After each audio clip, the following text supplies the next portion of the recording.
Try the shave, Harry. It's very good. Oh, yeah, I can eat goat cheese. I was just telling your husband that I have a condition where I'm going to anaphylactic shock when I... Harry works in the Marshal Service, does he? Oh, I'm on the legislative side. I work with Senator Hobby. Yeah, I was with Treasury dealing with the Homeland Security. I'm with the Marshals now. If you want, he'll show you his great big gun. That's very funny. Gun's no big deal. 20 years in Marshal Service, I never discharged my weapon.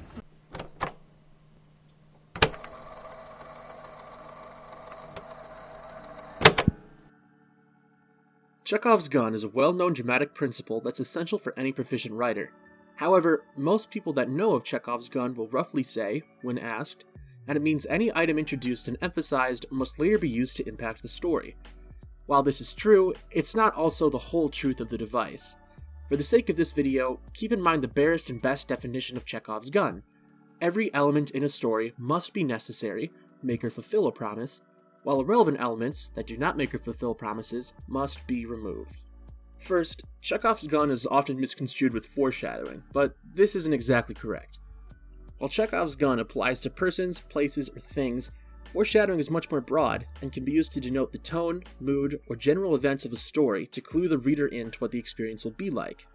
A perfect example of the difference between these two is the intro to Game of Thrones. The White Walkers killing the Night's Watch in the prologue introduces the White Walkers as a Chekhov's gun that will come to play later. The scene after, though, of Ned Stark executing the soldier of the Night's Watch who fled, foreshadows the world of Game of Thrones. It's a cruel place where characters like the executed Watchmen are killed despite us, the audience, knowing what they did is more or less justified. A cruel reminder of that foreshadowing comes at the end of the season.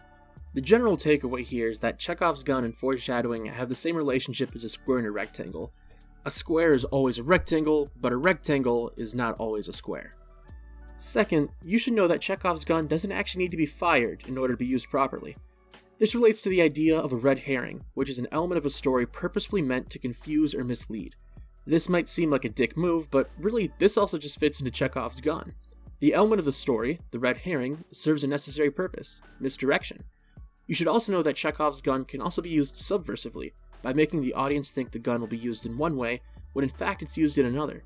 A great example of this is in Kung Fu Panda, where the dragon scroll is set up to hold the secrets of ultimate power, but really, it just ends up being empty, only acting as a mirror to demonstrate that the true power to unlock is already within oneself. Finally, the last rule of Chekhov's gun to keep in mind is that rules are meant to be broken. Generally, bad writing fails to identify rules and neither follows nor subverts them. Good writing identifies rules and uses them to portray a greater purpose. Great writing, however, is able to identify and follow the rules and successfully break the rules to subvert expectations and elevate the story.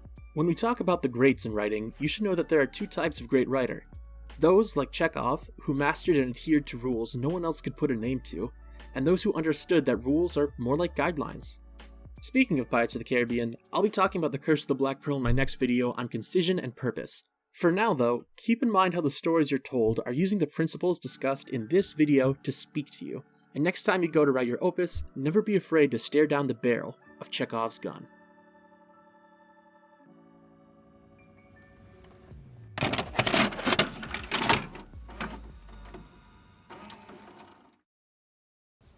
Live free when no walls surround you, as free as the wind blows, as free as the